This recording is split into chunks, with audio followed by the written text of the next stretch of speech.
Assalamualaikum warahmatullahi wabarakatuh. Waalaikumsalam warahmatullahi wabarakatuh. Alhamdulillahirrabbilalamin. Wassalatu wassalamu ala asrafil anbiya wal mursalin. Wa ala alihi washabihi rasulillahi ajma'in. Salawat dan salam marilah kita hadiahkan kepada junjungan baginda Nabi Muhammad SAW. Semoga kelak di akhirat kita mendapat syafaatnya. Amin, amin, ya rabbal alamin. Baik, pada Zoom kali ini, kami dari kelompok 9 akan mempresentasikan hasil diskusi kami yang bertema sejarah perumusan Pancasila untuk memenuhi tugas Pancasila dengan dosen pengampu Bapak Abdul Aziz Batubara MPD. Sebelumnya perkenalkan terlebih dahulu, nama saya Lida Sisura. Saya sebagai moderator, di sini saya bersama dengan dua rekan saya, dengan Saudara Mustafa Akmal Syah Putra dan Saudara Imam Hatris Eka Putra. Baik, untuk mempersingkat waktu, kita langsung masuki materi yang pertama, yaitu proses terbentuknya Pancasila. Di sini kita melihat tabel, terdapat badan-badan yang pernah dibentuk pada pemerintahan Jepang saat di Indonesia, yaitu yang pertama ada BPUPKI. BPUPKI didirikan pada tanggal 29 Mei sampai 1 Juni 1945. Sidang kedua dilaksanakan pada tanggal 10 sampai 16 Juli 1945. Kemudian ada yang dinamakan panitia kecil atau sering kita sebut dengan panitia 9, didirikan pada tanggal 22 Juni 1945 yang terdiri dari 9 orang. Dan yang terakhir ada yang namanya Badan PPKI yang didirikan pada tanggal 18 Agustus tahun 1945. Oke, selanjutnya pembentukan BPUPKI. Jepang meyakinkan bangsa Indonesia tentang kemerdekaan yang dijanjikan untuk membentuk Badan Penyelidik Usaha-Usaha Persiapan Kemerdekaan Indonesia, yaitu BPUPKI. Seperti yang kita ketahui, pemerintahan pendudukan Jepang di Indonesia jauh lebih kejam daripada penjajahan Belanda. Rakyat Indonesia merasa sangat kecewa dengan tipu muslihat Belanda. Jepang maksudnya. Untuk mengatasi kekecewaan tersebut, Jepang berjanji memberikan kemerdekaan kelak di kemudian hari sebagai hadiah kepada bangsa Indonesia. Sebagai pemenuhan janji Jepang, mereka mendirikan BPUPKI. Badan itu dalam bahasa Jepang disebut juga dengan Dokuritsu Junbi Kosakai. Jenderal Kumakichi Harada, komandan pasukan Jepang untuk Jawa pada tanggal 1 Maret 1945,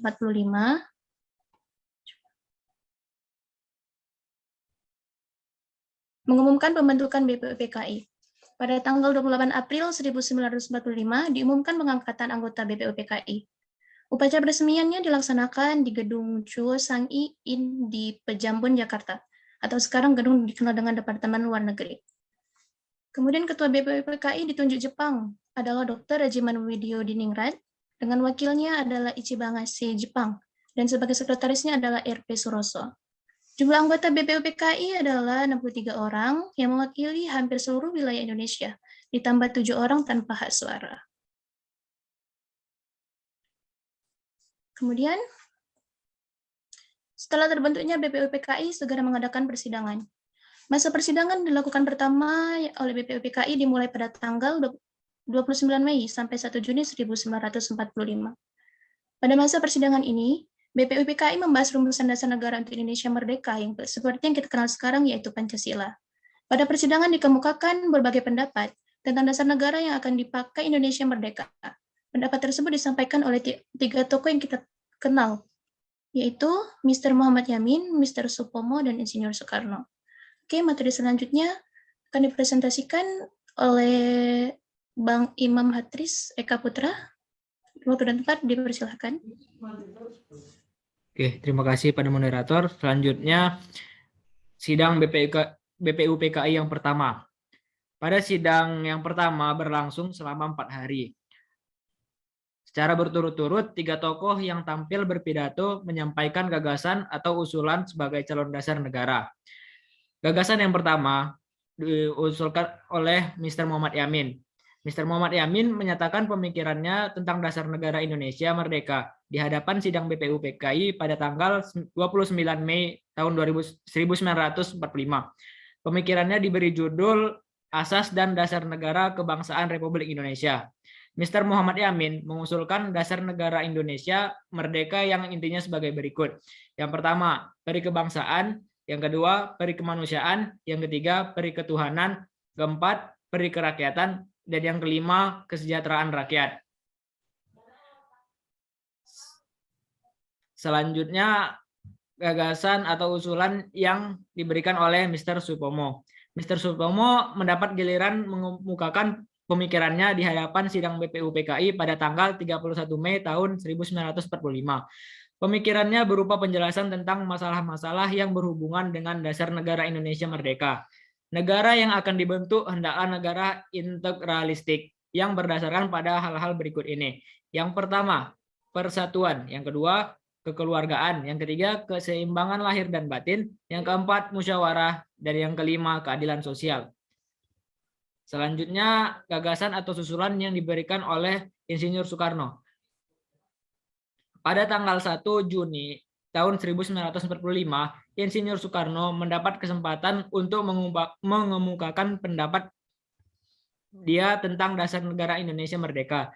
Pemikirannya terdiri dari 5 asas, yaitu yang pertama, kebangsaan Indonesia, yang kedua, internasionalisme atau perikemanusiaan, yang ketiga, mufakat atau demokrasi, yang keempat, kesejahteraan sosial, dan yang kelima, ketuhanan yang Maha Esa.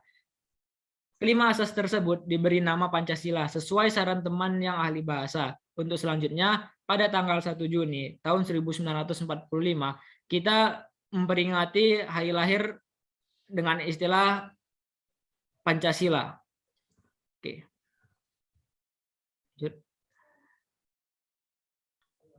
Pada persidangan yang kedua, dari tanggal 10 Juli sampai 16 Juli tahun 1945, pada masa itu, masa persidangan pertama BPUPKI telah berakhir, tetapi rumusan dasar negara untuk Indonesia merdeka belum terbentuk.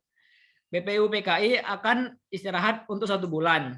Maka dari itu, BPUPKI membentuk panitia perumus dasar negara yang beranggotakan 9 orang, sehingga disebut panitia 9 atau panitia kecil.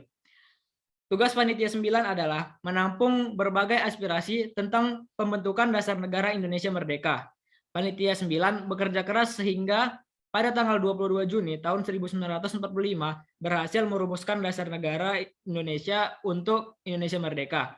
Rumusan itu dikemukakan oleh Mr. Muhammad Yamin dengan diberi nama Piagam Jakarta atau Jakarta Charter.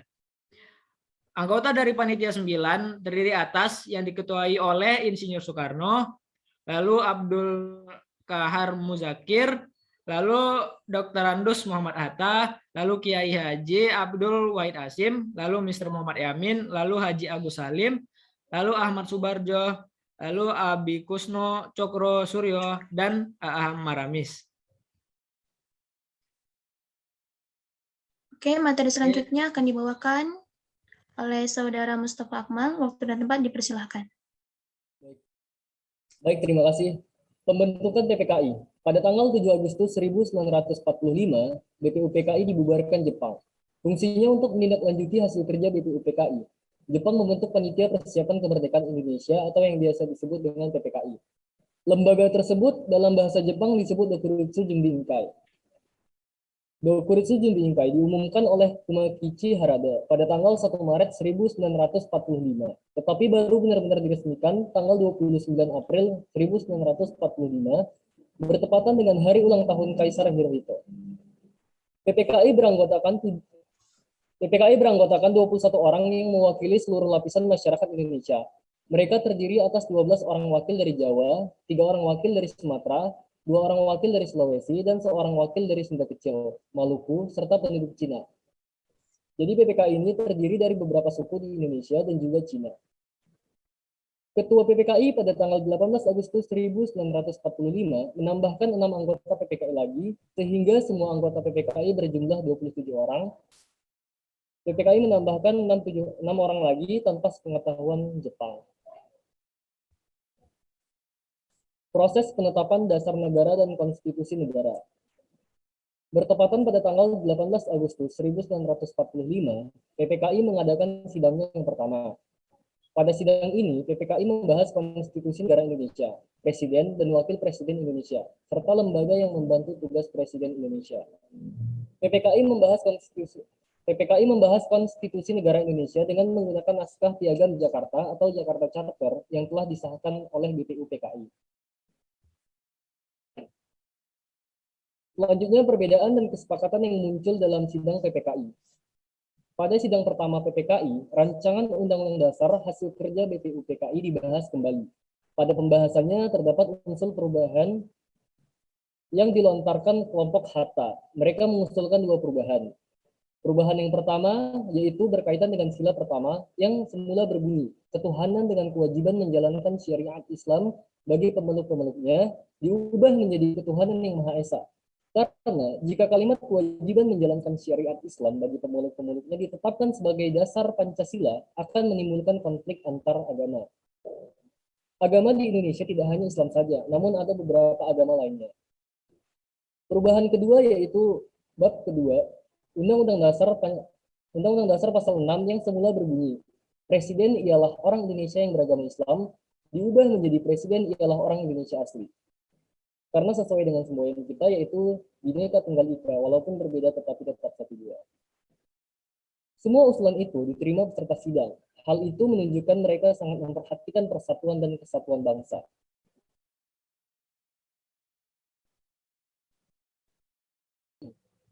Rancangan hukum dasar yang diterima oleh BPU PKI pada tanggal 17 Juli 1945 setelah disempurnakan oleh PPKI disahkan sebagai Undang-Undang Dasar Negara Indonesia. Undang-Undang Dasar itu kemudian dikenal sebagai Undang-Undang Dasar Keberadaan UUD 1945 diumumkan dalam Berita Republik Indonesia tahun kedua nomor 7 tahun 1946 pada halaman 45 sampai dengan 48. Kesimpulannya, proses perumusan Pancasila diawali ketika dalam sidang BPU PKI pertama, yaitu Dr. Rajiman Widyodiningrat mengajukan suatu masalah, khususnya akan dibahas pada sidang tersebut. 3 orang pembicara yaitu Muhammad Yamin, Mr. Supomo, dan Insinyur Soekarno. Pada tanggal 1 Juni 1945, di dalam sidang tersebut, Insinyur Soekarno berpidato secara lisan mengenai calon rumusan dasar Indonesia. Kemudian beliau memberikan nama Pancasila yang artinya 5 dasar. Proses perumusan dasar negara berlangsung dalam sidang-sidang Dokuritsu Zunbi Kosakai, yaitu Badan Penyelidik Usaha-Usaha Kemerdekaan selanjutnya disebut dengan BPU PKI, yang dilanjutkan dalam sidang-sidang Panitia Persiapan Kemerdekaan Indonesia, atau yang biasa disebut dengan PPKI. Pancasila adalah pandangan hidup bangsa dan dasar negara Republik Indonesia. Pancasila juga merupakan sumber kejiwaan masyarakat dan negara Republik Indonesia. Maka manusia Indonesia menjadikan pengalaman Pancasila sebagai perjuangan utama dalam kehidupan kemasyarakatan dan kehidupan kenegaraan. Baik, sampai sini presentasi kami pada hari ini. Jika ada salah kata, kami mohon maaf. Saya akhiri, wabillahi taufiq walhidayah. Wassalamualaikum warahmatullahi wabarakatuh. Waalaikumsalam warahmatullahi wabarakatuh.